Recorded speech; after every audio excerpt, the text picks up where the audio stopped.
Perfect. Thank you. Yay. The Maple Press is a book manufacturer, and we've never really gone to an industrial site to do photography. And this place is absolutely amazing. They produce like books for people like National Geographic, textbooks for colleges and universities. And these machines are massive. For instance, there's this one printer that the guy who operates the printer has his office almost inside the machine. That's how big these things are. So this is going to be a real treat for us. And we're so fortunate to be able to do that. So, and let me see where we are. The next thing is a quick mention. The next meeting is going to be on March 11th, and the subject is going to be the top of 2023. That's where you people, this is the first time we've done this, and I'm excited about it. This is where we're asking the members to pick their top 2 pictures to submit to talk about during the meeting. And they have to be what is best in your opinion, not necessarily what's won a bunch of awards, but what you liked. And what we'll do is we'll go through one picture for everybody. And then if we have time, we can go back and we can look at the second picture. And I think that'll really be kind of neat. I'm looking forward to it. I'll be the one leading it, and you'll get information about this, but you'll be submitting them directly to me, just like we do with the before and after photos. Okay, Joe, it's all yours. Okay, then we have some other things coming up.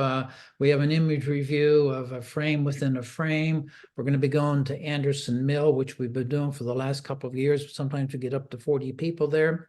Ian Plant's going to be doing a presentation on visual flow. This is on composition and his techniques for doing that. And then we have a Lidditz photo walk. All the things that we're talking about here are going to be in the email that you're going to get tomorrow morning, where we put the dates and some of the details on that. So, and for May and June, we have quite a few interesting trips and presentations coming up. So we're looking forward to that. Well, tonight we have Bert, and he presented for us, you may remember a couple of months ago, an absolutely outstanding presentation on artificial intelligence. And it was really exciting. Even if you didn't even want to put it in the context of photography, it was very interesting. Bert's been teaching photography for about 40 years now, I think, Bert. And Bert produced, and some of you may remember, the cheat sheets that were out for various and sundry cameras. And he was the major provider of those in the country. And they were really, really good. And so we've been doing that for quite a few years. So tonight, Bert is going to talk to us about keeping our photography fresh. This time of year, being in the wintertime, what do I photograph? You walk outside, I have my camera, there's nothing there. Bert's going to try, Bert is going to tell us what we can do to keep our photography fresh. Bert, it's up to you, and I have you as co-host. You should be able to share your screen. Okay, thank you, Joe. Yeah, I can. Let me just rearrange my screens here. There we go. Okay, we can see it. Okay, so we're going to talk about keeping your photography fresh today, and this is sort of a autobiography of sorts, because I've had to kind of find new venues in my photography over the years. I've been shooting since I was around 10 years old, and you get into these ruts. So we're going to talk about keeping it fresh, and we're going to talk about getting you out of your comfort zone, because that's what it may take to keep your photography fresh. We all have certain kinds of images we like to shoot, and we're going to kind of get out of that rut. So all of the images in this presentation, all the images were shot by me, all the photographs. But the illustrations, backgrounds, and icons were created with the Midjourney AI tool, like the one you're looking at now. I won't go through my background. Joe kind of went over it a little bit, but you can, Joe, you're going to receive a email around 8 o'clock tonight with a Knowing link Joe, he to knows the- all the big people all over the country. Well, that's to your advantage. I'm sorry, Joe, you're muted. Are you muted? Bert, I am going to mute everybody and then you Okay. can unmute yourself, okay? Okay. Guys, I'm gonna mute all. I'm not able to do that. Okay, well, I can't do that, so go ahead. Okay. Just don't Uh, talk, if you would, please. So I won't go through all of this information. Everybody should have a PDF of these slides. Joe, you can just distribute that link Okay, well, or thank you. distribute the PDF. Either way. Wow, oh my goodness. These are some of the workshops I do. I've got a focus stacking workshop, a public one coming up on Saturday, April 6th. And then I have an artificial intelligence one, which most of you have seen, coming up in May. I forget the date. I also do private tutoring or training. And this is my contact information. So this talk was inspired by my personal Groundhog Day story. It's kind of about my photography stagnation and renewal over and over and over again. I've stagnated many times and I had to find new venues to shoot. So the first topic is the signs of stagnation. We'll talk about how evolution is the cure. Talk about the obstacles to evolution, why freshness matters, finding new subjects and new techniques, things to think about, getting inspiration, feedback, and continuous learning. So we're going to start off with a quote by Thomas Jefferson. If you want something you've never had, you must be willing to do something you've never done. If we want to improve our photography, we may have to try something new. So, signs your photography may be stagnating. Well, your photography may be stagnating if you get frustrated with your images, if you don't get the enjoyment you used to get from photography, you find yourself always taking same kinds of shots, you've become too comfortable with a particular style or technique. We all tend to do this. We all tend to shoot same kind of images. These are the images we like, but we get into a rut sometimes. Shooting the same subject or genre basically limits your range of expression. It makes your images predictable, and you miss out on new opportunities. If you submit your images to competition, I've judged a number of competitions for clubs, and people's images become clear. You look at an image and it's like, oh, I know who shot that. Images become very predictable. So photography burnout is a way of saying it's time to try something new.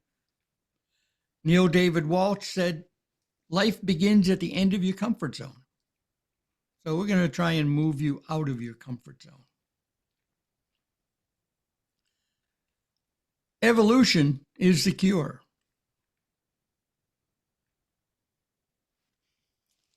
Experimentation. Try different ways of shooting. Try new subjects, new techniques, new compositions. Break the normal rules of composition. Basically, learn new ideas. Take workshops, courses. Study images from photographers you admire. I think this is one of the easiest and simplest ways to get better at photography, is to study images by photographers you admire. Just Google their images. Be open to constructive criticism. One of the problems with social media is that when people post images on social media, all they ever get is positive feedback. And judges are told, always start off with a positive comment. Positive comments don't help you. Only constructive ones do. So you want to get out of your comfort zone to expand your skills, create more diverse images, and this will build your confidence to shoot new and different things in different ways. It'll foster your creativity, and you'll become more fulfilled as a photographer. So in short, what we're talking about is you becoming a Renaissance photographer.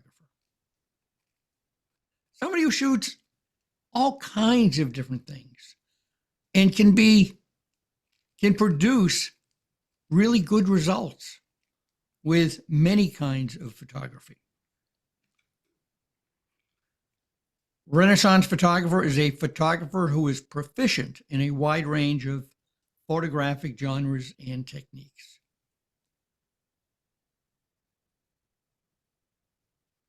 So, what are the obstacles to evolution? Well, we all have obstacles, and the obstacles to evolution,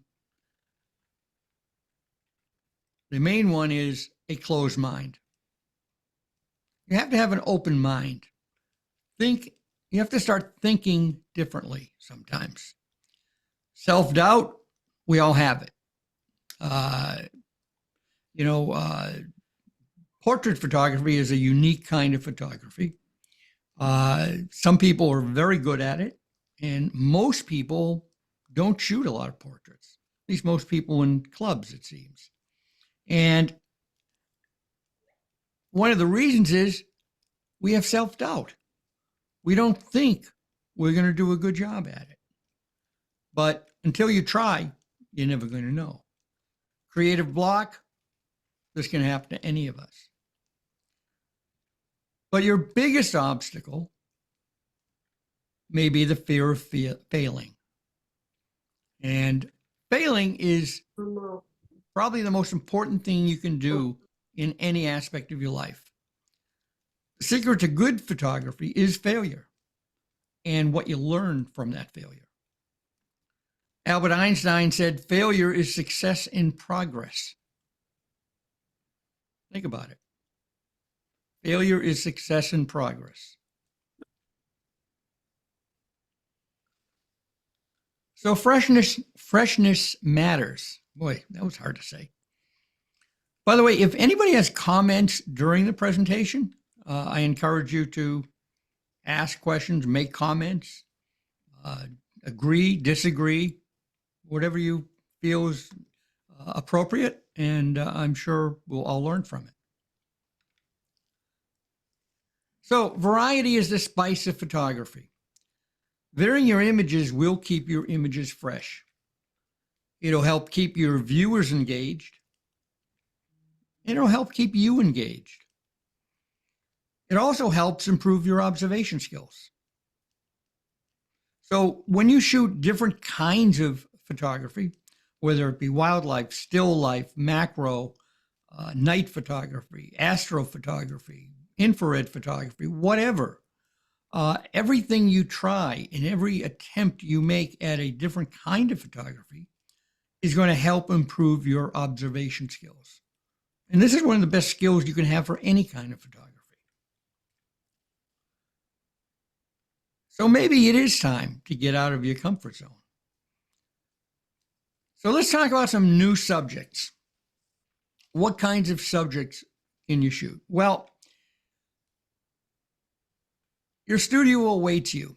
I mentioned in the before we started the meeting that COVID changed all of us. Well, COVID certainly changed me, and I guess I didn't realize I was being blocked. Hold on, here we go. Well, maybe not. Okay, well, I'm kind of blocked there. Not sure why. But COVID changed all of us because we had nowhere to go.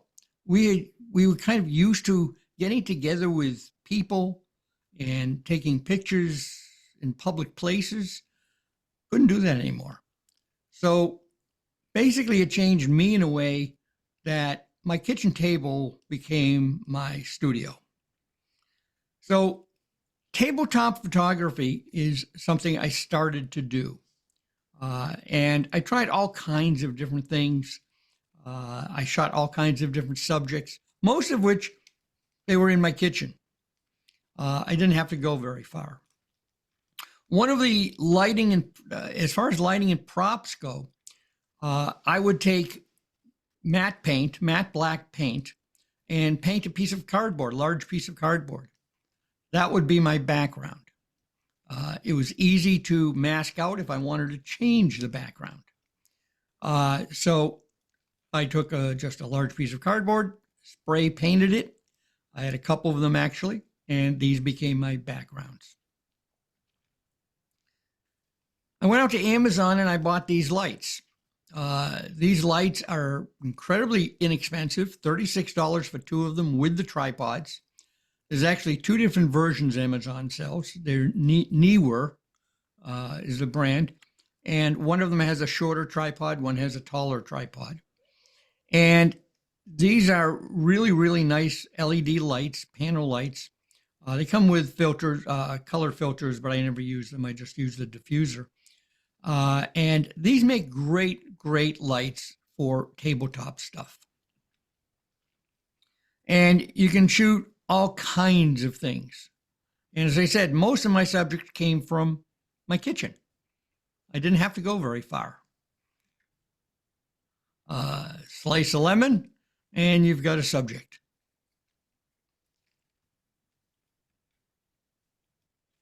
And then I started getting a little more creative. I took this avocado picture, which is really a composite. It's not one picture, it's actually two. And well, it's actually three if you consider the background. And here's basically how I did it. I took an avocado, I took a picture of it, just like as you see. I had side lighting. I almost always have my lighting from the side to give texture and shadow. I then took that avocado, I extracted it, basically a select subject or some whatever mask you want to do. I extracted it in Photoshop, and then I blurred it. Then I took a picture of a cut avocado. I extracted it, and I put them together with a black background. So really, really simple, but you can do all kinds of creative things on your tabletop. This is a picture of a peach. I made one creative edit in that I changed the flesh of the peach to white because it just blended. There's just too much orange in there. So I like the white flesh. But this is two images as well. Under your sink or in your sink. This was shot in my sink. Just water from the sink faucet. It's a wine glass that's upside down with a strawberry on top of it. And it was illuminated with a speed light. Just unique but common subjects. This wasn't in my kitchen, but it was in my living room, and just a picture of a chessboard. And I use focus stacking on this to get the depth of field that you see with a black background.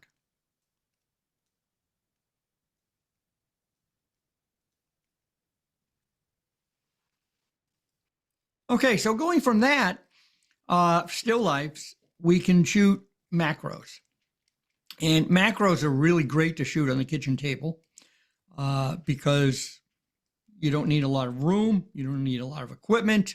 Basically, I use the same lights. And if you have flowers, and if you don't have flowers, you know, I just go down to the local supermarket, pick up some flowers, bring them home, and start shooting.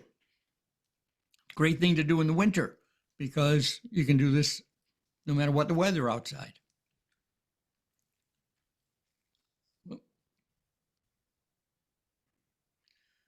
So, did I miss something here? No. Okay. So if you're shooting macro lenses are really unique in photography because they can focus very close to reproduce a 1-to-1 reproduction ratio. But you can also shoot macro with attachments to other lenses. And there's a really, really inexpensive way you can get into macro and get some really great shots. And those are extension tubes. You can also shoot with close-up filters. They're not really filters, but they're close-up lenses. But they kind of mount like a filter. But extension tubes are really wonderful. If you have a 50 millimeter prime lens, that works phenomenally well with extension tubes. Extension tubes you can buy for about $80. And if you already have a 50 millimeter lens, you're in business. So here's a image I set up. Basically, I set it up with my 50 millimeter lens. And you can see one extension tube there and one extension tube there. Extension tubes come as a set of 3. You can use 1, 2, or 3. They're just hollow tubes with the electronics to pass through autofocus and auto exposure. And this is the image I took of that quarter that you see on the left. And you can see how well a 50 millimeter lens with extension tubes takes macro images. This is another image I took of the back of the coin.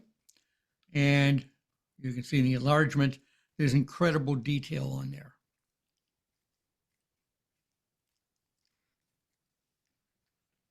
Bert, So- if I may ask a question, Yep. do the extension tubes work well with zoom lenses, like a 24 to 105 type thing? It should, but zoom lenses probably won't give you the same results. I find that, you don't want to shoot with a wide angle lens. So, you could zoom into a mid focal length range, but for the most part, if you have a prime lens, that's going to work best. Okay, thanks. So you can see these extension tubes, basically, this is from B&H, and these sell for $79. Pre-COVID, I hate to say, I seem to be always saying that. Pre-COVID, I bought these for, I think it was like $39. So, it's crazy how prices have gone up. But you can get it for any brand camera. This is for Nikon, but you can get them for Canon, Sony, Olympus, whatever. Close-up filters, basically they're pretty cheap, $16. They will not do quite as good a job as the extension tubes, though. There's always going to be a little bit of loss with these. You can also get what's called a macro reverse mount adapter. And this is a really odd item.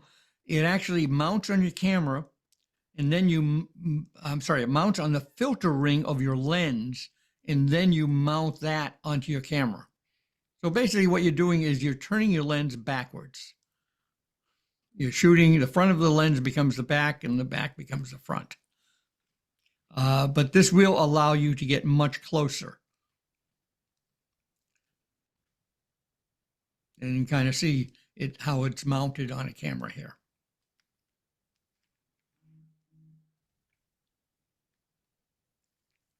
And you can get those for about $12, $13.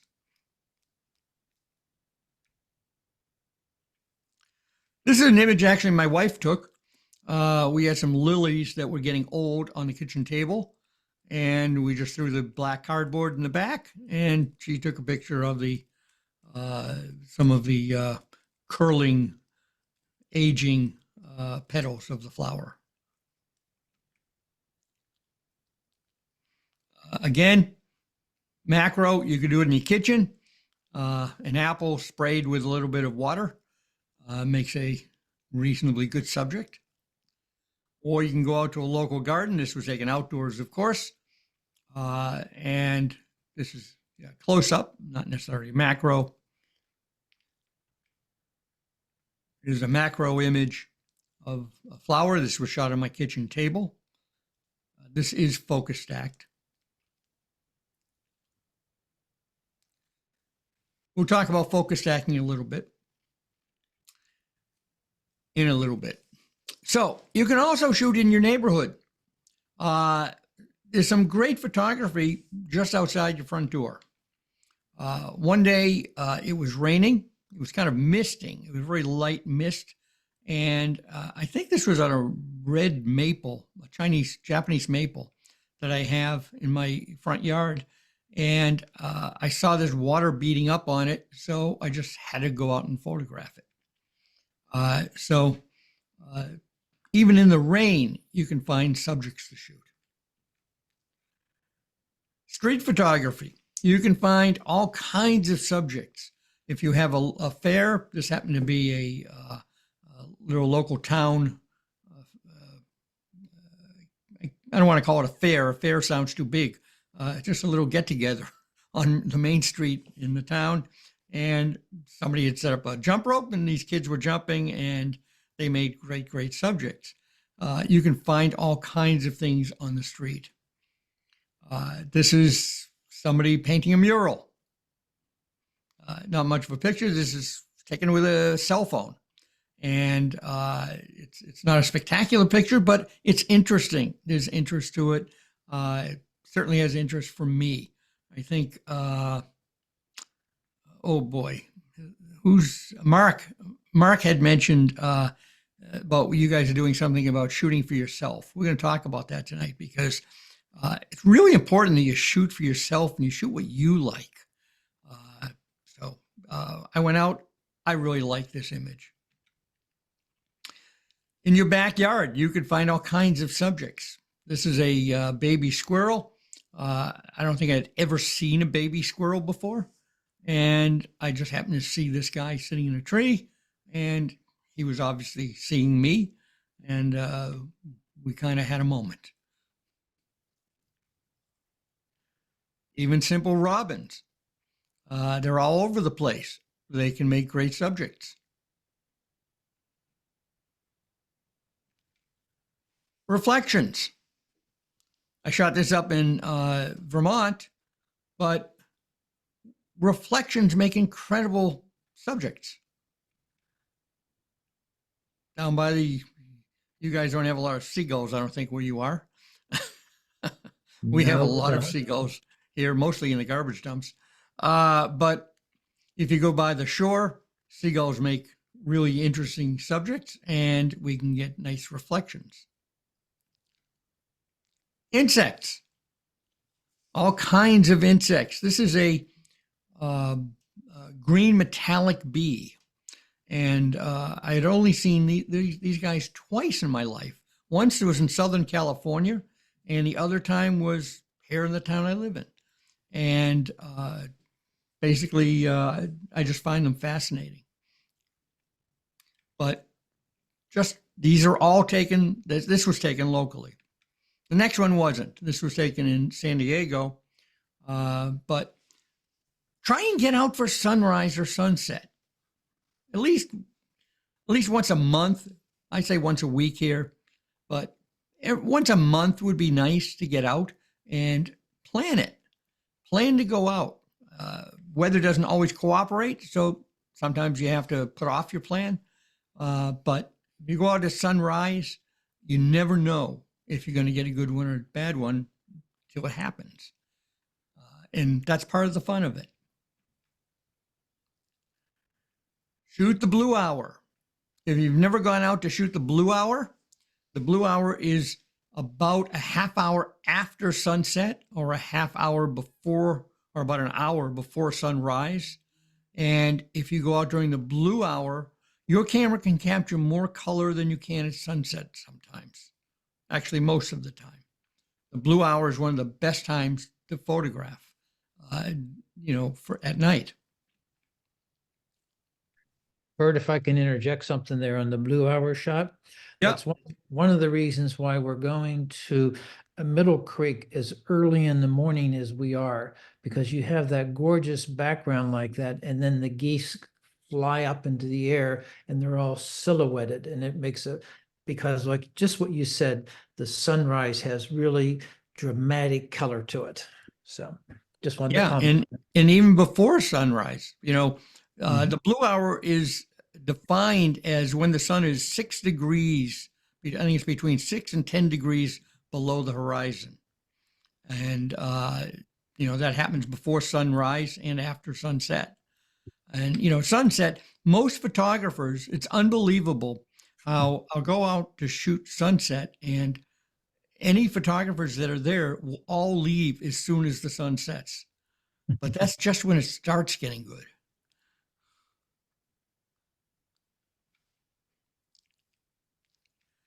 Find a local sporting event. Find a local football game. There's more to shoot at a football game than football. There's all kinds of things to shoot there. And you can shoot the pig pile. Or you can go out and find a hockey game, a local hockey game. There's lots of them around in the wintertime. And at the hockey game, you can also shoot the pig pile.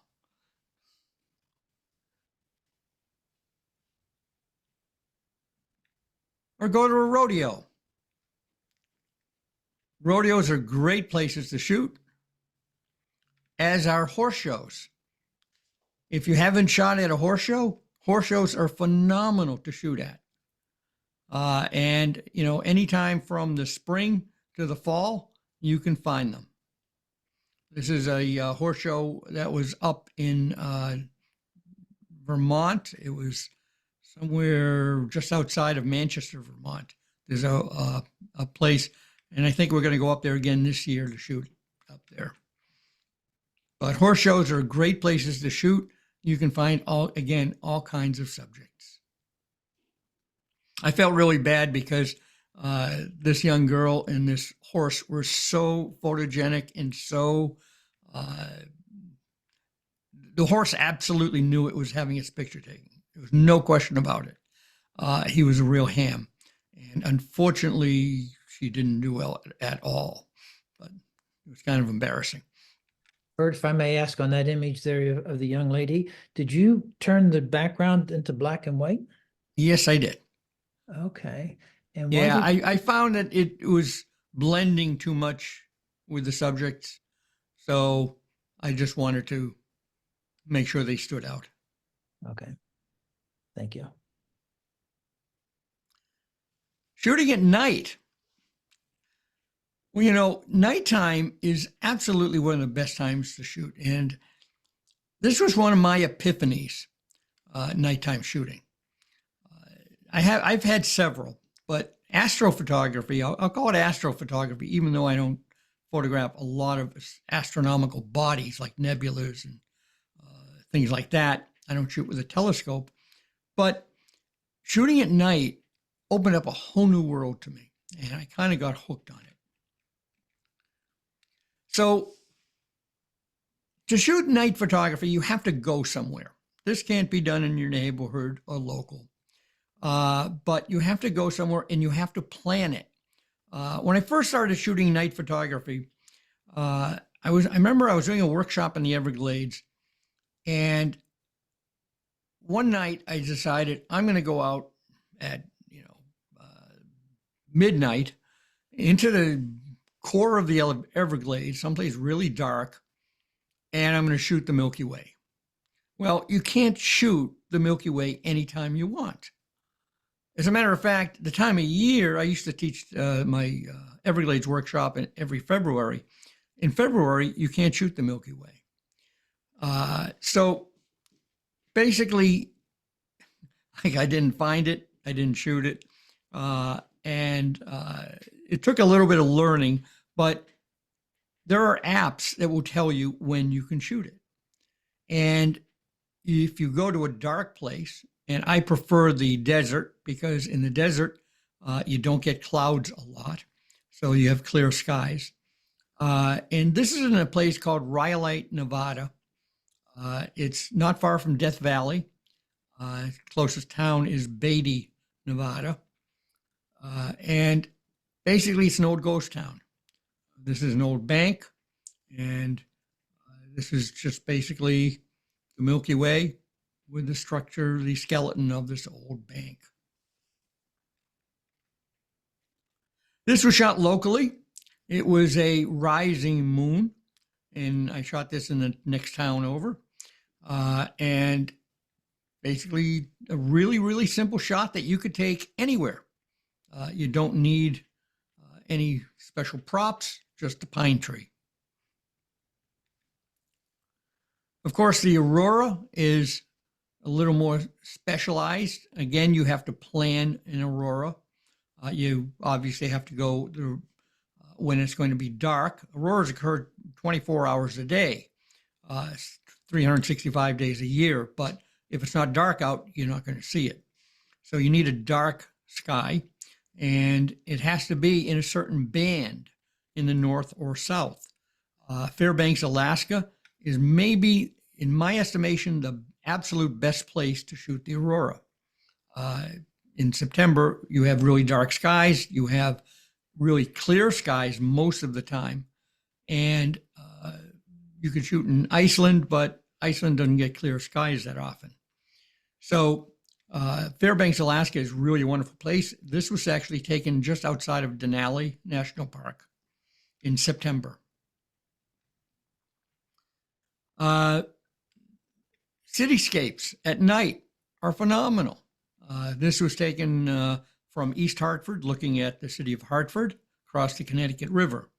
And obviously it was in the wintertime.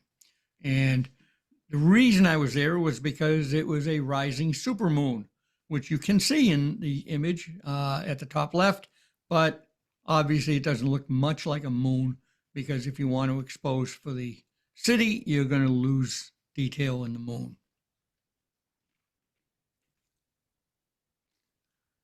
Just simple night shots. And what's really interesting about night shots like this is they're illuminated naturally. This was illuminated by streetlights. A lot of my night pictures are illuminated by streetlights. It's amazing. If you go back to that one at Rhyolite with the bank building, that was illuminated by streetlights. It's hard to get away from streetlights. This was shot in Branford, Connecticut.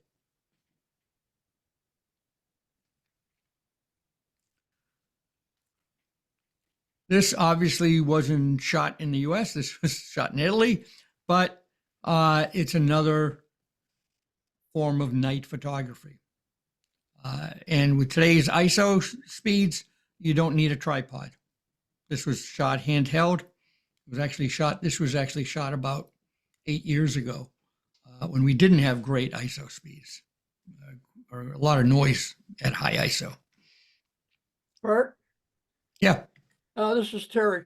Have you ever shot in the northern part of Pennsylvania at night? There's a place up here called Gailton, Pennsylvania. They actually cut part of the mountaintop off. Yes, I'm serious. And you can go up there and the Milky Way. It's a fantastic place. There's down the road, there's a little farmhouse that you can stay at. And the food in the morning is fantastic, and it's not expensive. What's the name of the town? Gailton, Galton, Pennsylvania. And it's at Cherry Springs, which is a state park just out of town. Okay, I will look into that. That sounds great, because I typically go up to Vermont for my night photography, night sky photography. But the problem with Vermont is you have mountains everywhere, and you have to wait for something to happen to get above the mountains, and it's pretty tough. But that sounds pretty good if you get on top of the mountain. Well, there's one area. There's two areas.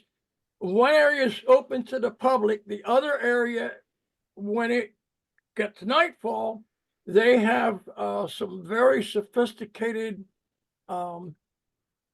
equipment, and the only light you're allowed to use in there is a red light. If you get caught with anything else, they will physically throw you out of there. Yeah. They're very, very touchy. Okay, I'll look into that. Thank you, Terry. You're welcome. Okay, then let's get to a different form of subject, abstract. Shooting abstract subjects, we can find abstract subjects everywhere. One of my favorite photographers is Art Wolf, and Art Wolf studied art, and he was an artist initially, and then he got into photography, and he has an eye for abstracts, and he'll find abstracts in anything. And it's amazing. It depends on how close you get to a subject to find a pattern. This was taken on the Connecticut River in the wintertime. It was frozen, and I just liked the pattern. Just thought the pattern had a lot of interest to it, and the light on the water at the same time. So this is just abstract. Shooting reflections, abstract reflections. Sand on a beach, just an abstract pattern. And this is sand on a beach, and there's actually a pattern of a dolphin in here. And the strange thing is, I didn't even see that pattern until I got it back on the computer. So I just like the pattern it created. I just like the lines and the dark and the light. I just found it very interesting. So look for abstract. You can find abstract almost anywhere.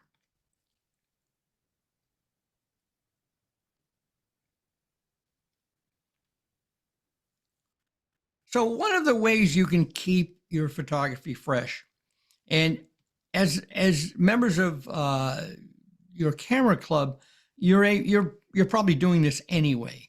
But one of the ways is to basically create a calendar for yourself and fill it with images, types of images that you don't normally shoot.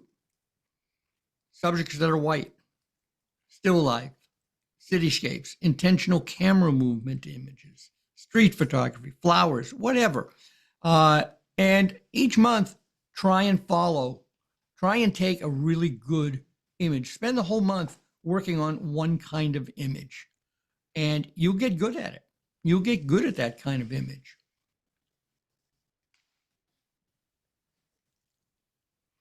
Okay, so trying new techniques.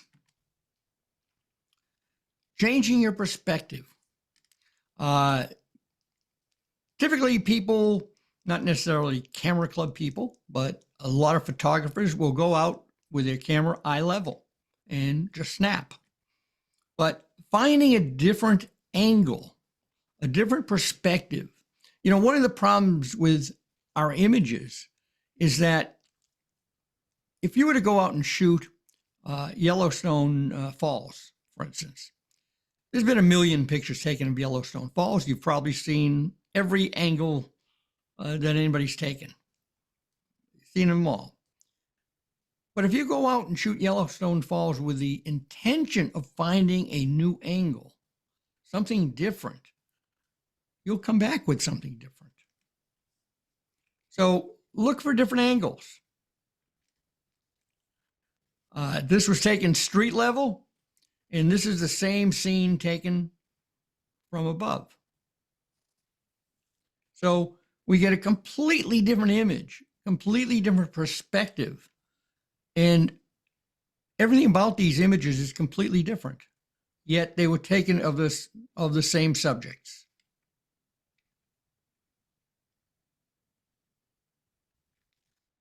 With wildlife, of course, you probably already know this, but you want to get down to the eye level of wildlife.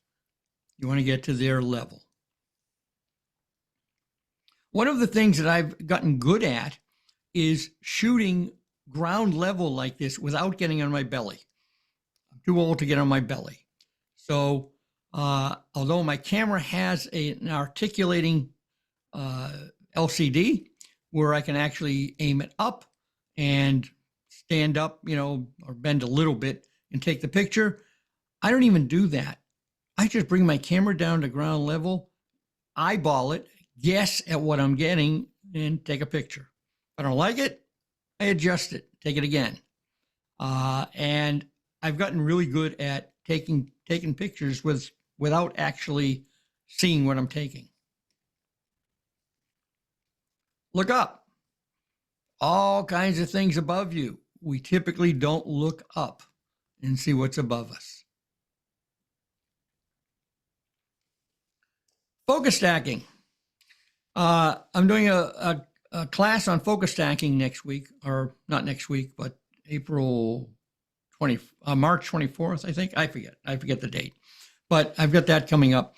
And focus stacking was another one of those epiphanies for me, just like night photography was. When I started taking night photography, I just got hooked. I just couldn't take enough night images. And I just wanted to travel places where it was really dark to take night images. Focus stacking was another one of these. When I started doing focus stacking, I got hooked on it. And I started doing it in around 2005. So I've been doing focus stacking for 20 years now. I hate when I say things like that. But focus stacking wasn't very popular back then. But when I found out about it, I just got hooked. So basically, when you do focus stacking, for those of you who haven't done it, what you're doing is you're taking multiple images, each focused at a different point. And all these images are combined to create a single image with extended depth of field. So you can think of each image as a slice of sharpness. So this is a focus stacked image. And I don't remember how many images I took to take it, but it was probably about, I'm going to guess 20 or 25. The first image I took, I basically focused right there. Then I took a second image and I focused here. Then I took a third and focused here. I did a fourth and focused here. And I kept doing that until I finally got to take the last image, which was focused at the furthest point. So we have the image at the closest point right down here and the furthest point right here. And now we have 25 different images. Those images are combined in software, and the software finds the sharpest part of each image and combines it into a single image. Basically, anywhere between 2 and 50 or more images may be needed. I've done as many as 150 images. But most of the time, you don't need as many. For landscapes, I typically do landscapes with either 2 or 3 images. So this is an image of Denali. And on the left, there's 2 images that are cycling back and forth between the 2 of them. You can see that one is focused on the trees in the foreground and one is focused on the mountain. And the one where it's focused on the mountain, the trees are out of focus, and the one where it's focused on the trees, the mountain's out of focus. I took these handheld. You can see the 2 images are not aligned, not even closely aligned. They're similar, but obviously they're not aligned. But the software aligns it for you. It combines it, and the image on the right is the result, where both areas of the foreground trees and the mountain are in focus. You can take some pretty spectacular images with focus stacking.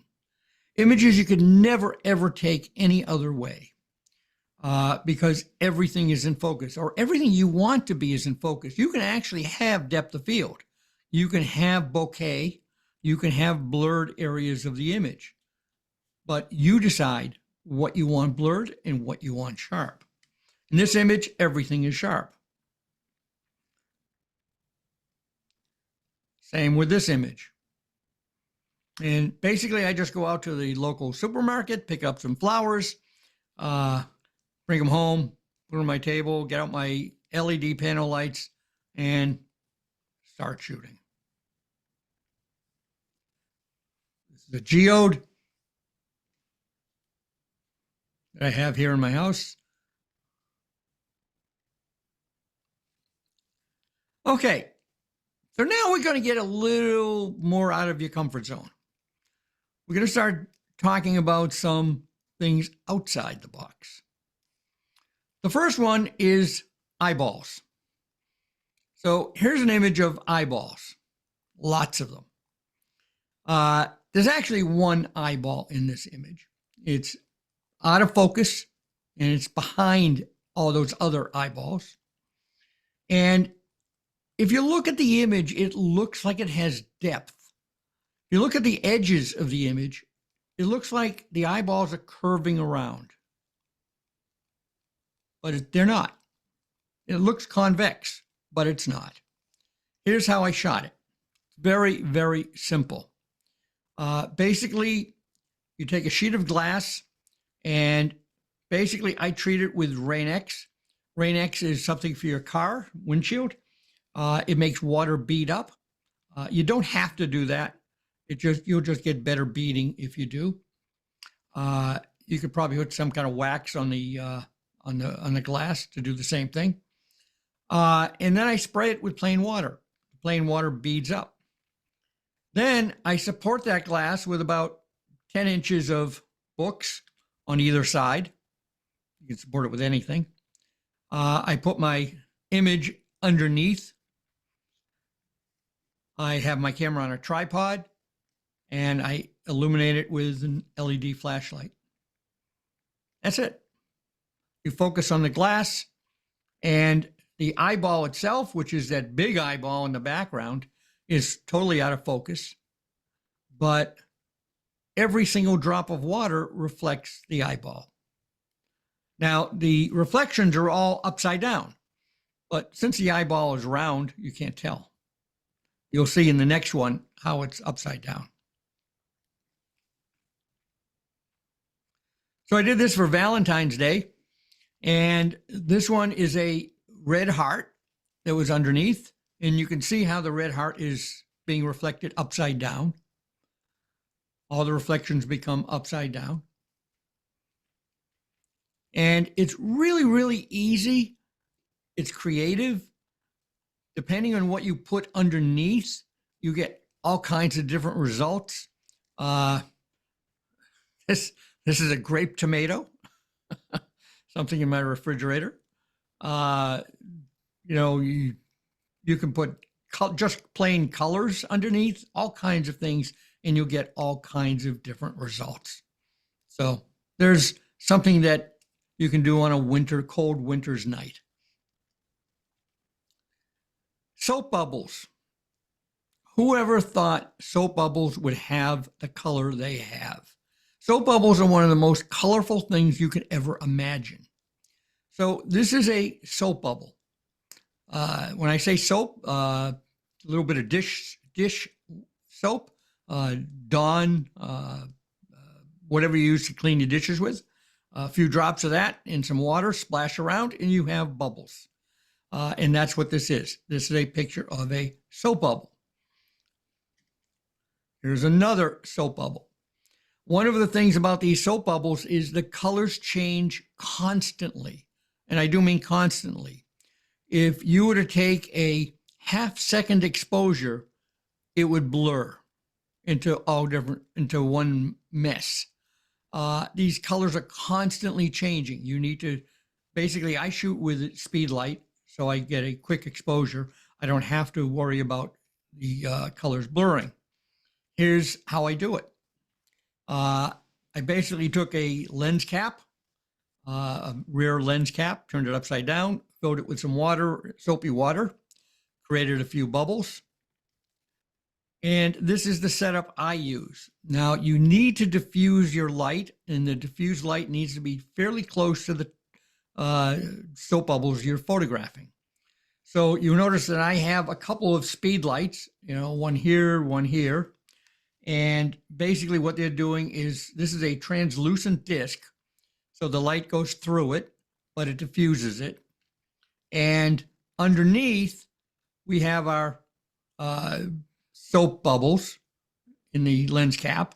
This is my lens right here, shooting it. And although you can't tell, this is the translucent disc right above.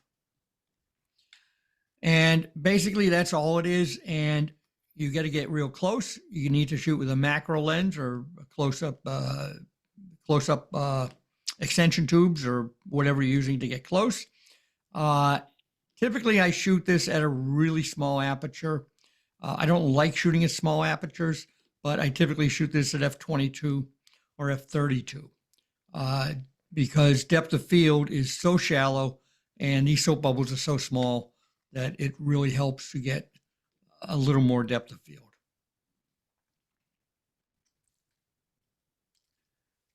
You can buy a glass sphere from Amazon for $10. And with this sphere, you can take some pretty creative images. So I went out one winter day to a golf course not far from here. And I set it up. I have a light stand. I have this little device. It's a little suction cup. I'm not sure where I got it, but it works well. And it just holds the ball. And you can see, as with the water droplets, you get an upside down image. So basically, here we can see that the image I'm shooting in the background out of focus, and we see I focused on the ball, and we have the image upside down. So what I do is I'll go into Photoshop. I'll now take that sphere and I'll extract it, and I will turn it right side up so that the image looks right. And in this case, I combined 3 images. What I did is I took the image in the background, blurred, my glass sphere, and I took a picture of myself in my living room with my hands apart like that. And I extracted it, doing a select subject, put it in the middle, and I created my wizard picture. Unfortunately, I didn't have a wizard hat. This was some old hat I had found laying around from some party. I'm not sure what it was, but it wasn't the appropriate hat, but kind of a neat image. And you can do all kinds of things with these glass spheres. Here's a bridge in an adjoining town. And I took a picture of the bridge. I blurred it in the background, just put the sphere in front of it, create a unique kind of image. Here's another one.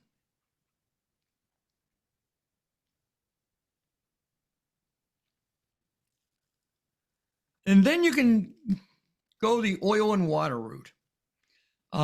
This is an image of oil and water.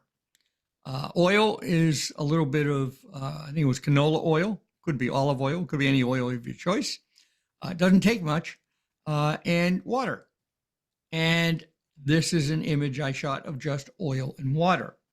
And here's how I did it. I printed some color. I basically printed a swatch that looked just like this. My camera's mounted on a tripod. We have my LED panel light right here. I have a glass cup right here with the water in it and a few drops of oil. And then I have this glass bowl here. It's a large glass mixing bowl upside down. And the only reason I had that is I wanted to get some separation between this small cup and the printed colors at the bottom, because I wanted it to blur. And that's what we got.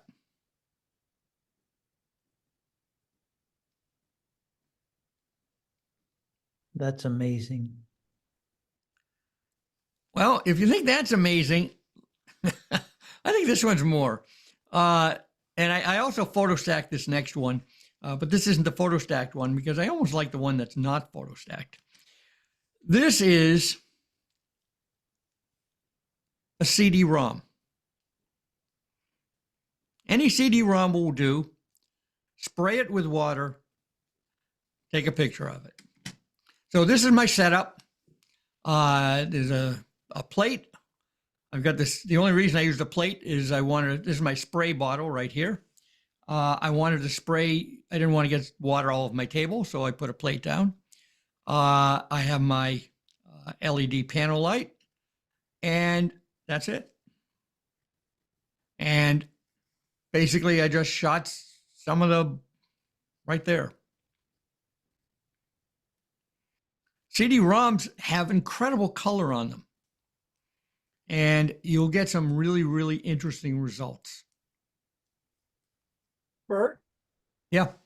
Terry again. Have you ever tried taking plastic knives, forks, and spoons and arranging them on a laptop screen with no image, just the screen?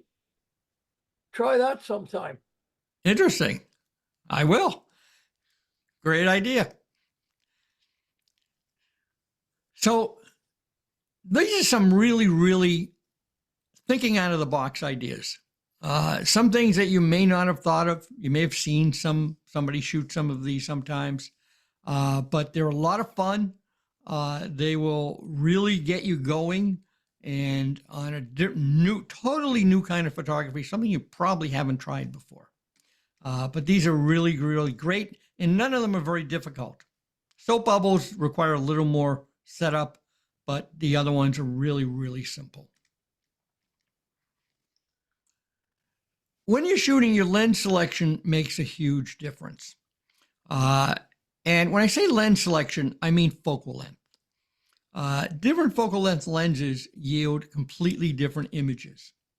So here's 5 images I shot at a local garden. This garden has these trellises.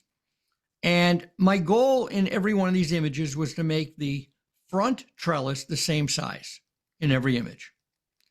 So we have this image at the top left shot at 14 millimeter, and we can see the expansion that we get with wide angle. The last one shot at 200 millimeter, we can see how much those trellises are compressed. But yet the front trellis is the same size in every image. So how you choose your focal length, when you shoot an image, I don't care what image it is, assuming you have enough space to back up, you don't always have that. I had that in this case. To shoot a 200 millimeter, I had to get quite a bit further back. And I did have the space, but you don't always have that space. But if you do, think about visualize in your mind how each focal length is going to reproduce the image, because you can't see it with your eyes. You only see it one way with your eyes. Try to visualize it and then try shooting with that focal length. So here are 2 pictures of flowers. Both of these flowers were shot with different focal length lenses. Same flower, same exact location. One was shot with a 300 millimeter lens on the left and a 14 millimeter on the right. The flower is about the same size in each image, but you can see that the images are completely different. Think about shooting with different focal lengths. Try visualizing in your mind how different focal lengths will produce different results.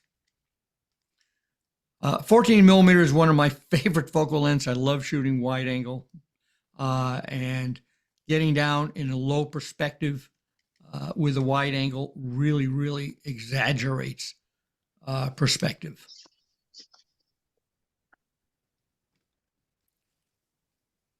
Shoot black and white or monochrome.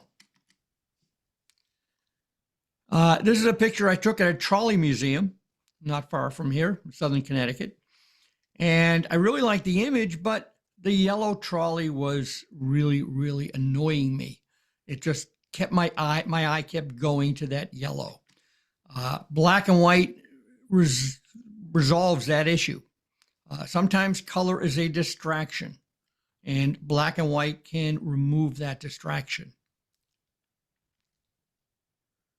This image of the moon over this rock face was kind of cool, but it's much nicer in black and white. The color of the sky and the color of the rock just take away from the image. Even flowers can come out not necessarily better, but very well in black and white. In the image on the left, we see the nice tulip. In the image on the right, we see the textures in the tulip.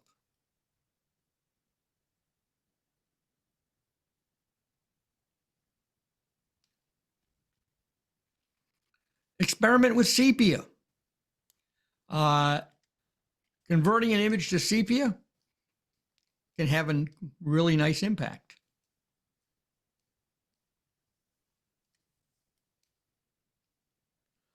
Or try duotone.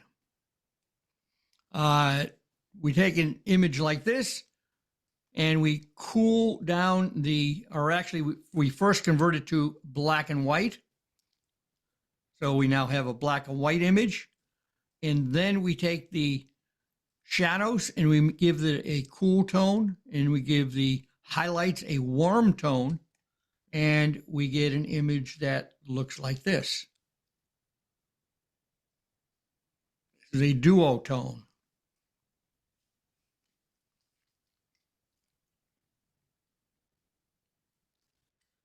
Or if you're bored on that winter night, you can re-edit old images with a new eye and have some fun. We can do all kinds of things. One of the things as photographers, you probably have hundreds, if not thousands, of images sitting on a hard drive somewhere. And many of these images may not be your best images. Many of them may be just okay images.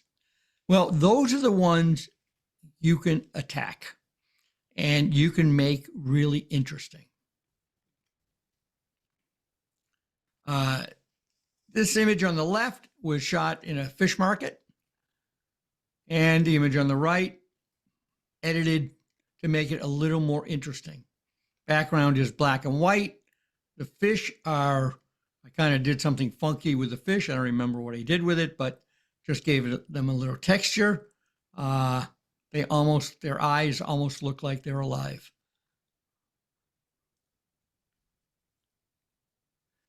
The image on the left I took in Denali National Park, and I fell in love with those, I don't know if they're aspen trees or what they are, they're yellow trees in the middle. But unfortunately, when you look at a scene, your brain declutters it for you. Your brain declutters images or scenes that you're looking at. Basically, your brain is post-processing your eyes, and it declutters. And you don't see the clutter. You just see what you want to see. And that's what happened to me here. I only saw those yellow trees. I didn't see all the other yellow in the landscape that was blending in with it. But by doing a little creative editing, I was able to remove the clutter, the color clutter, and just saw what I wanted to see. Because the image on the right is what I saw when I was there, even though that's not what was there. A zoo picture. You can take all kinds of pictures at a zoo. Rarely do you get a really good image at a zoo because there's stuff around. If we look at this image, we see that there's a person's head here. There's some other people out of focus over here. And there's some glass. I took this, it was glass in front between me and the gorilla. But by doing a little creative editing, we can turn this into a portrait. So you can take your old images and do remarkable things with them. Play, have fun. It is fun. If you haven't tried the neural filters in Photoshop, you're missing something. They've been there for 4 years, and most people don't even know they exist. The neural filters is under Filters menu, and one of the things you can do is you can colorize old images. You can also repair old images. So it'll remove dust, scratches, and it'll basically, well, you'll see in a second what the options are. So what I did is I took this image, I went to the filter menu, neural filters, and I choose the colorize neural filter. There are many other ones. For instance, if you want to restore an old image, you have photo restoration down here. And photo restoration will allow you different options for restoring an old image. But in this case, I chose colorize, and basically it colorized the picture for me. If you don't recognize the resemblance, that's me. This one right here.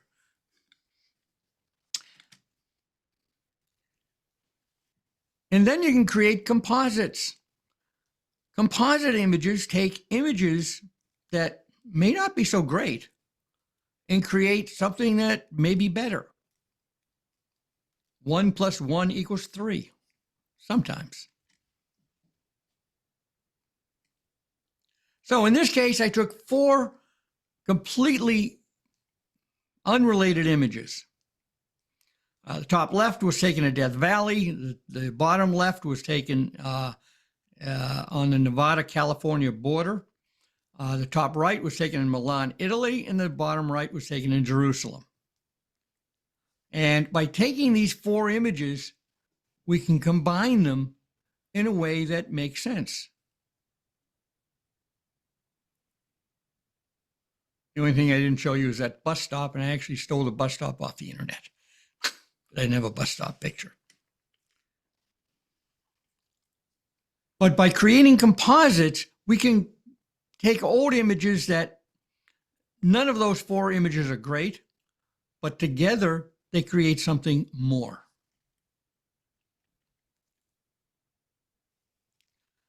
A picture of a strawberry. Not very remarkable by itself, very unremarkable. This is a focus stacked image of a strawberry. But by getting a little creative, we can create something more. So we have 9 strawberries now. 8 of them were edited to give them a creative look.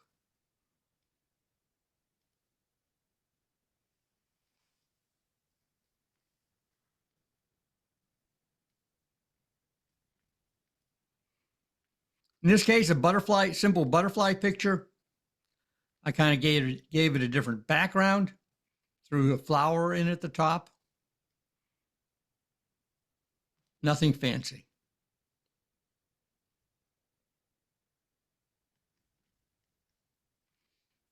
Picture of an immature cattle egret I took in Costa Rica on the left, and I basically had a Milky Way image I threw in, made it black and white in the background. I edited the egret to give it some texture.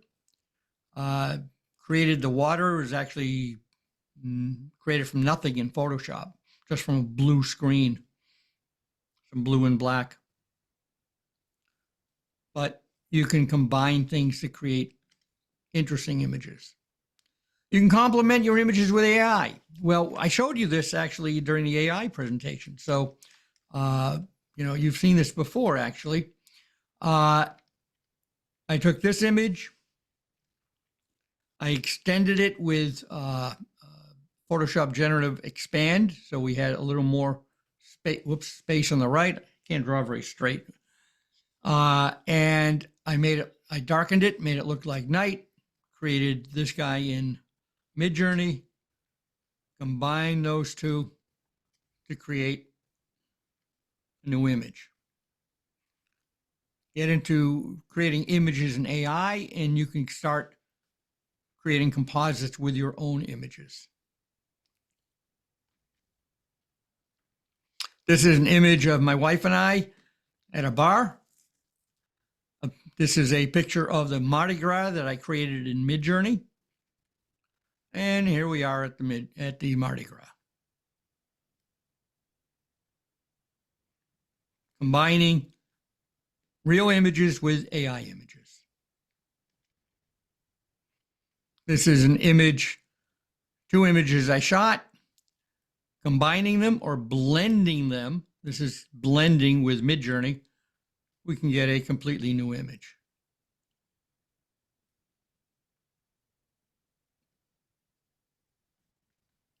If you haven't tried high key and low key, you can take your old images and you can create high key and low key images out of them. Some images work better than others, so you may have to be a little selective, a little trial and error. But when you find the right image, it can be remarkable when you create high key or low key. So here's a low key image I created out of this image of this husky. That's actually an Alaskan husky. And I loved his blue eyes. He had the most incredible blue eyes I've ever seen. I've never seen blue eyes like that in a dog before. But basically made a low-key image out of it, really to highlight his eyes and face. He had such an expressive face. I took this picture of a child in a car in San Diego, and you can see other cars in the background, and it's really messy, except the child is just an incredible subject. He came out really, really interesting. His hair, his face, his hand on the car window. But by making it high key, we eliminate those distractions.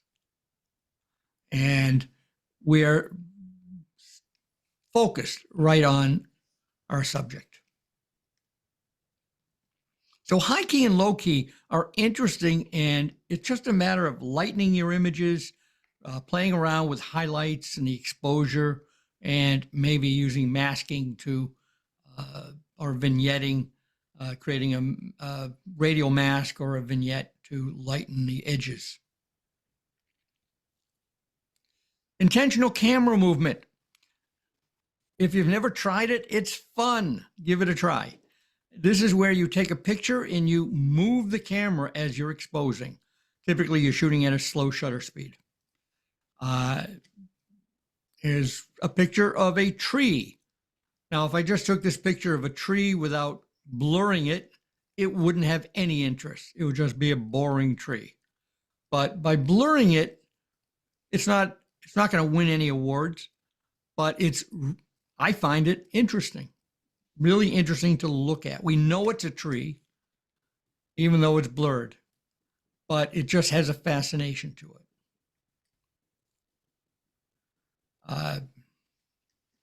A walkway with people. Or one of my favorites, some flowers, intentionally blurred. It's called intentional camera movement, or ICM. Try shooting minimalist. Minimalist images have a lot of negative space. They're images where the subject is a small part of the image. I shot this just outside of Zion National Park.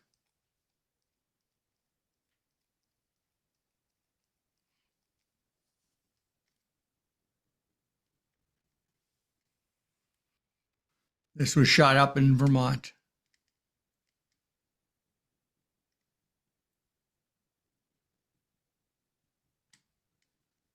This was shot in the Galapagos from a pier. So standing on a pier, there were a lot of lights around the pier, and this shark just happens to come by. So I got his picture. But he's a small portion of the entire scene, a lot of negative space. Here's my other picture of that green metallic bee. Took this in Joshua Tree National Park. This is half high key, half minimalist, or a combination of both. Infrared. This was another epiphany I had. I fell in love with infrared. Infrared is where we take pictures of things we can't see, energy all around us that we can't see. And this is the Calvin Coolidge Homestead in Plymouth, Vermont. And infrared is typically pure black and white. There is no color in infrared. However, if we mix infrared with visible light, we get what we call false color. And we get images like this, where the colors aren't real, but they still look good. This was on the way to the Florida Keys.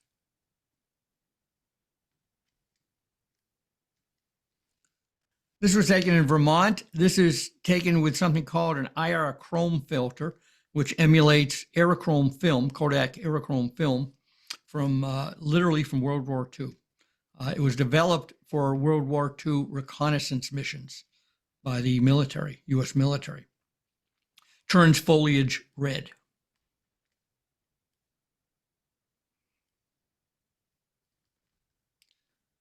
Shoot panoramas.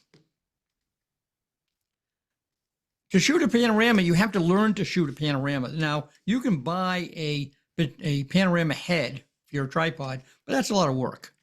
But the problem is most people's panoramas come out looking like this, with parallax error.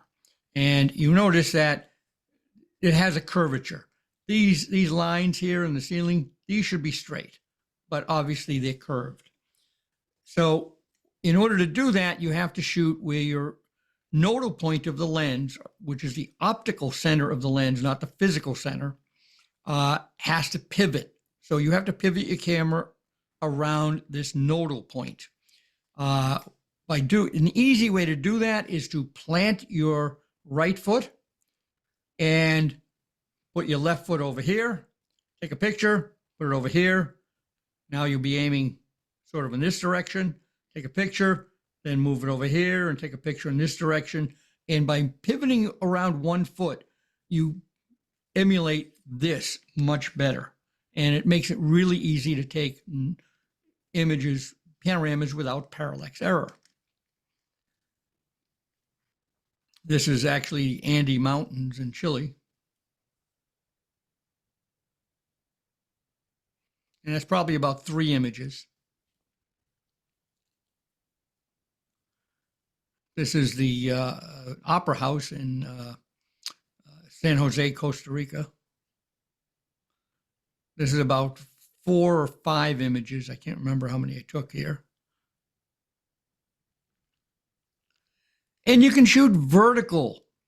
My wife and I went to Paris one year this was a while ago. And I had just bought a do-it-all lens. I figured I don't want to travel a lot. I had this like 18 to 200 millimeter lens. I figured this is going to do everything for me. I only need one lens. So I brought it, except I grabbed the wrong lens. My 105 millimeter macro lens was exactly the same size, and I grabbed that, and that's all I had for the whole trip. I learned to take vertical panoramas. So the Eiffel Tower picture is 5 images shot at 105 millimeter. There were horizontal images, 5 horizontal images that are stacked.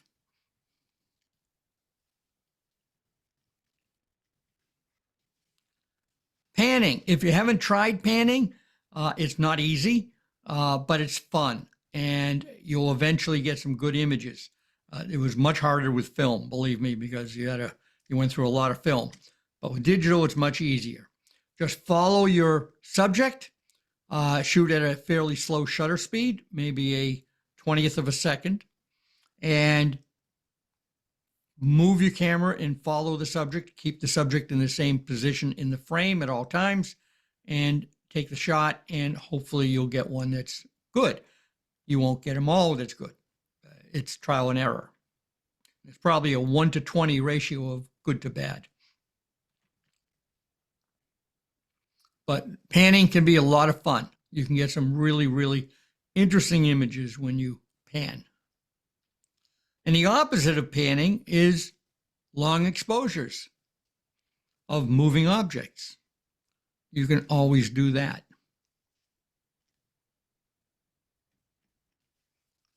So, things to think about. You need to master the physical parts of photography. You need to learn about how your camera works and the basics. You have to understand the basics of photography: aperture, shutter, the exposure triangle, depth of field, hyperfocal distance. All of these things are important to fully understand. It's important to embrace failure. Failure is how we grow as humans. We fail, we figure out why we failed, and we've learned something. Be open to change. Without change, you can't evolve. And I think somebody said this earlier. Yeah, Terry, I think it was. Not Terry. Who was it? Mark said it. He said, you guys are having a meeting where you're going to show 2 images that you like. You're not going to show them because they did well in competition. You're going to show them because you like these images. Well, the absolute single most important thing in photography is shoot for yourself, not for competitions. There's, if you submit to competitions, there's a huge incentive to take what the judges like. And I know I did this. I belonged to camera clubs and I competed. I did very well in competitions, but I was taking pictures based on what I knew the judges would like. And that wasn't me. I wasn't happy with that. You have to shoot for yourself and shoot what you like, even if it doesn't do well in competition. Curiosity and experimentation are the keys to creativity.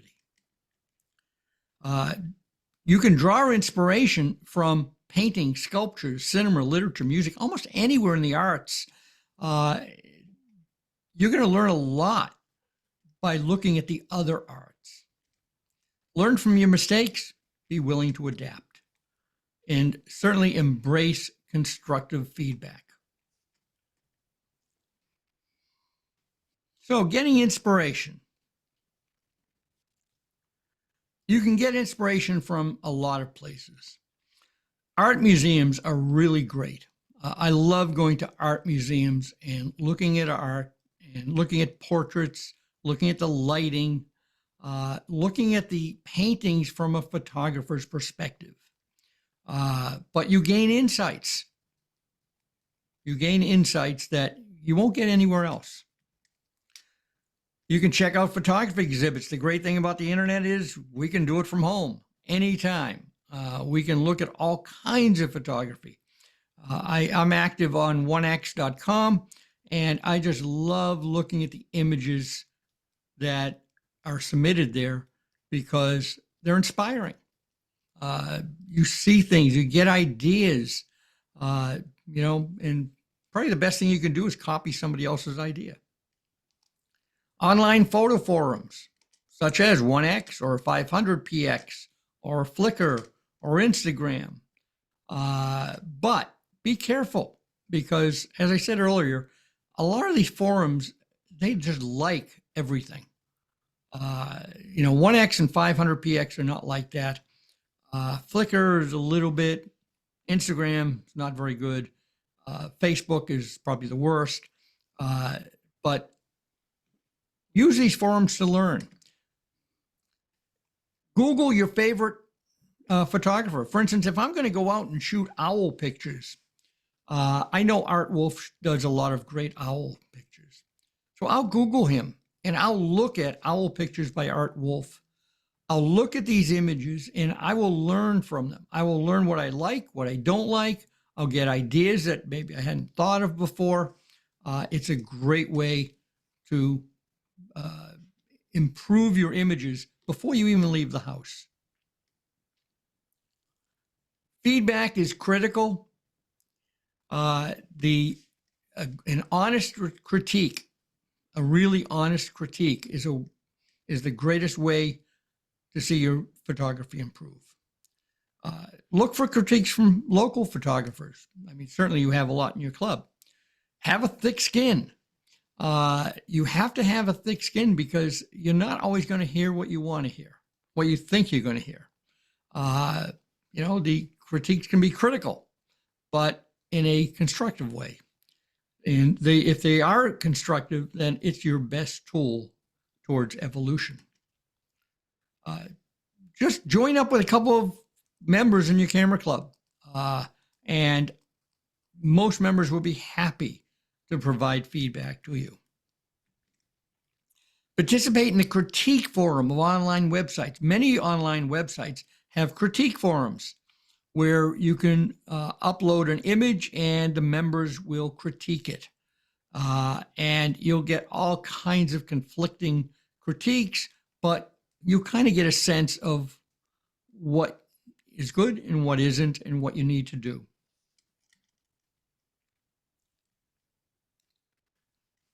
Continuous learning. You're already in a club. It sounds like you guys are really active with walks that you go on and you go to different sites to take pictures. That's fantastic. A lot of clubs are not like that, I can tell you. And if you do that, that's great because then you can go out and probably the one thing that you're going to learn most from doing this is to see how other people see, because you do not see the same way anybody else sees. We all see uniquely. We see different things.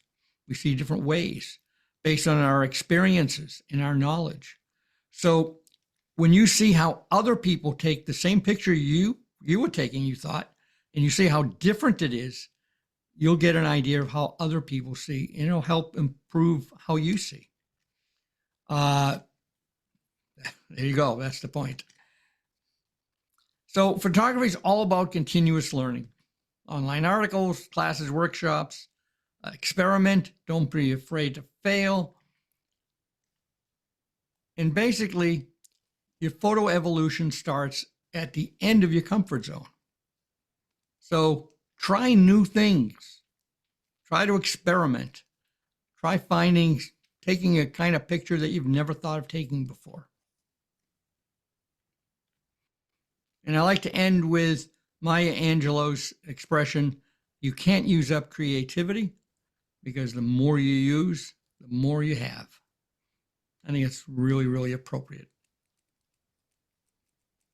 So that's the presentation.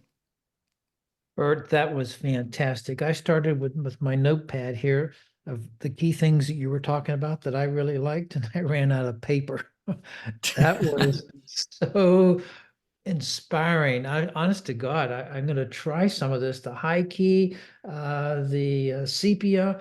I just got a whole bunch of things I'm going to do. Thank you so much. Really appreciate it. And while you were talking, I got your PDF. So let everybody know that all of these slides that you had tonight, they're going to be in your inbox for tomorrow morning. And again, don't share that with others. That's just for you. And thank you. Any questions for Bert? Bert, Yeah. Terry, do you ever, I noticed in a couple of your slides that I saw different faces. Do you pick up on that? Different faces. I'm not sure what you mean. Well, in the one that you had with the whale, where you are the porpoise, if you looked in the lower corner, where there was a brownstone, there was actually a face there. If you look at it close enough, you'll see it. And I Yeah, found well- it in a couple of the other ones. Well, that's very common when you're taking abstract pictures. You tend to see things in there like that dolphin. I had never seen the dolphin when I took that. I never saw the dolphin. I just liked the textures and the lines. But yeah, I mean, I've taken rocks in Joshua Tree National Park, and I get back and I look at them and go, "Whoa, there's a face in there," and but it's typically not till afterwards that you see it. Bert, I was in a seminar about 6 months ago with Art Wolf, and he took a picture of a farm setting, a landscape shot. And then he took one of an architectural, like in New York City.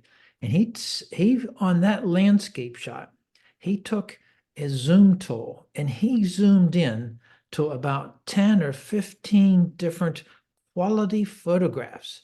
And he suggested that what you do is you go home, put one of those landscape scenes that you just took, everybody takes one every now and just take your crop tool and go and pull out pictures.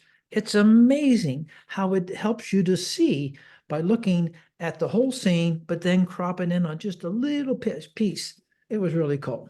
But Yeah, I think I saw that actually. That was a B&H presentation, I think. yes, it was. Yes, it was. Yeah, That I was saw cool. that. And he did a lot of abstracts in there.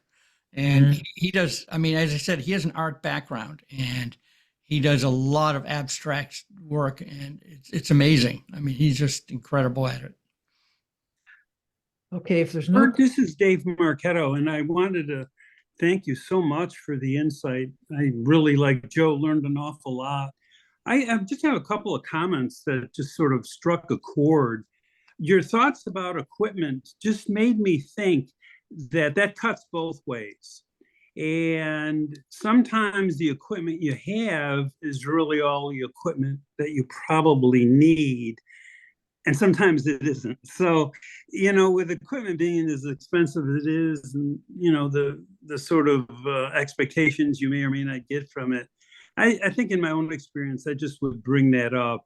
Sometimes what you have is what you need, and sometimes it isn't, but it could lead to disappointment if you spend a lot of bucks and you don't get what you think you're supposed to get out of it. No, I think that's very insightful, because so many people buy equipment. I mean, I've been guilty of it myself, and just keep buying equipment and thinking new equipment's going to make their pictures better. And it's the photographer that makes your pictures better. I mean, it's an old adage, but it's true. It's the photographer, and you have to be able to take pictures. Who was it? Ansel Adams. Was it Ansel Adams that went out with one frame and took one picture? Some photographer did that. I don't know if it was Ansel Adams or not. They just go out with one sheet film frame, and that frame had to be the good one. Had to be, they just, they didn't shoot indiscriminately. The things that I've learned over the years, when I apprenticed with a professional photographer, and he taught me two things that have always stuck with me. The first one was film is cheap. Well, this is in the old film days. And even though film wasn't cheap, it meant that take a lot of pictures, because chances are you're going to get some better ones. And, you won't get as many good ones if you don't take a lot of pictures, because you're going to have duds. And the second thing relating to that is that you never show a bad picture, because as soon as you show a bad picture, then people think less of you as a photographer. And when I used to go on vacation, and I still do, and I come back, I don't want to show people more than 10 pictures. It used to drive my wife crazy, because I didn't want to show them more than 10 pictures. I just want to show them my 10 best. And that's it. That's all I want to show. And, my friends think I'm a much better photographer than I am, because I don't show them my bad ones. I wouldn't So, have too many to show. That's my problem. I go on a trip and wouldn't have any. But I mean, But a lot Bert, of people. go ahead. Go ahead. No, go ahead. Well, there's just one more thing. I mean, I just have to ask you this. This is more my own sort of personal take on things.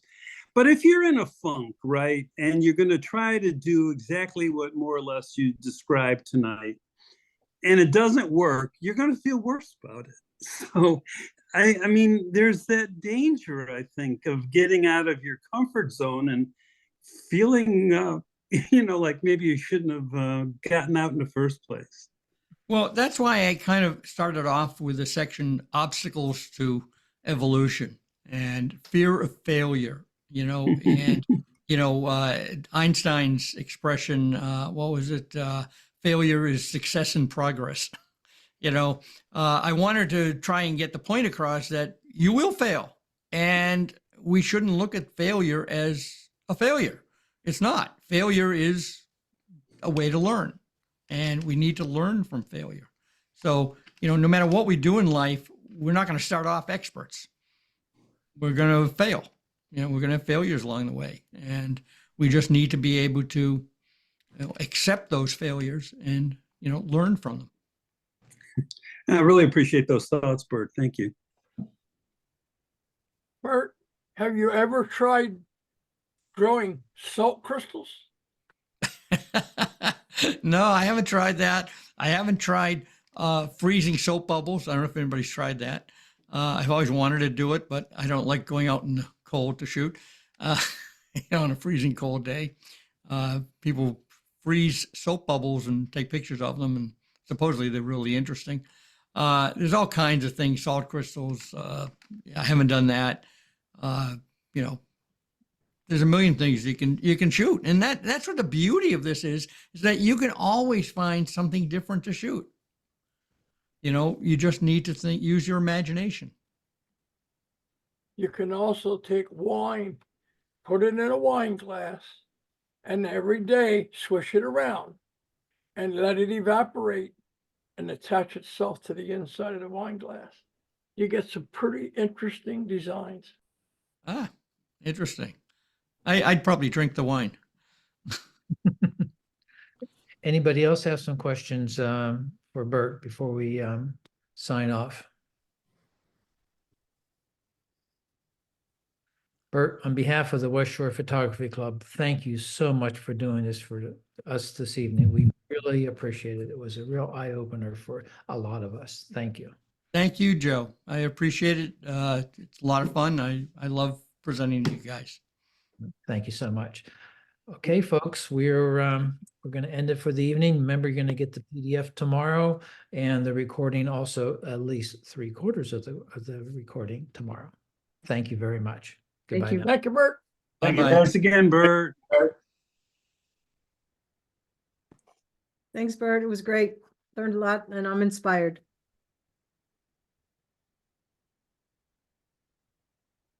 That was really good, Bert. Let me stop recording here.